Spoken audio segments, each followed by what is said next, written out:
শিখা শৰ্মা, তই যেতিয়াৰ পৰা ইলেকশ্যনত হাৰিলি, যেতিয়াৰ পৰা তোক মিয়াই ভোট নিদিলে, তেতিয়াৰ পৰা তোৰ মূৰটো পাগলৰ লেখীয়া বিকৃতি হৈছে নেকি তোৰ?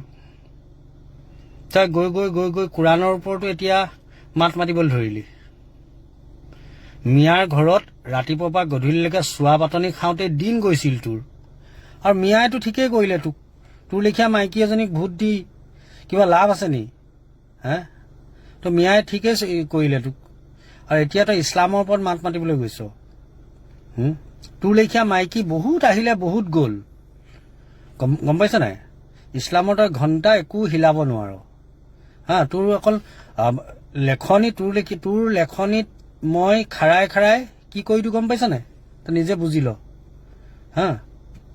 আৰু কথাটো হ'ল কি, তই ভোট নেপালি, তোৰ অকাদ নাই, সেইটো কাৰণে তই ভোট নেপালি।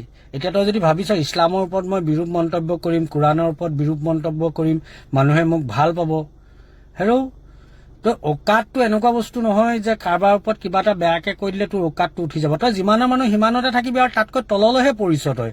তোৰ অকাদটো দেখাই দিছে, তোৰ মানসিক বিকৃতি ঘটিছে। তই এই ভাল কোনোবা ডক্তৰ এজনক দেখা, গম পাইছ নাই? তই ভাল কোনোবা ডক্তৰ এজনক দেখা, তো তেতিয়াহে তোৰ ভাল হ'ব। কাৰণ কেলে তোৰতো কাম বন নাই, তোৰ মতাটোৱেই গোটেই তোৰ ভাত পানী ৰান্ধি মেলি খুৱাই, আৰু তোৰ মগজটো অকল ইছলামৰ ওপৰত কেনেকে কি কৰিব পাৰো কি কৰিব নোৱাৰো সেইটোকে চিন্তা কৰি থাক। আৰু সেইটো যিমানে চিন্তা কৰ তই একো হিলাবও নোৱাৰ। তোৰ লেখীয়া মাইকীয়ে হিলাব নোৱাৰে। গতিকে তোৰ লেখীয়া মাইকীৰ লগত আমি মুখো বৰ বিশেষ চুপতি নেমাৰো। কিন্তু এটা কথা শুন শিখা শৰ্মা, তই একো হিলাব নোৱাৰ ইছলামক। তই ভাল ভাল ত্ৰিছমাৰ্খা আহি গৈছে আৰু হাৱা হৈ গৈছে, বুজিলি?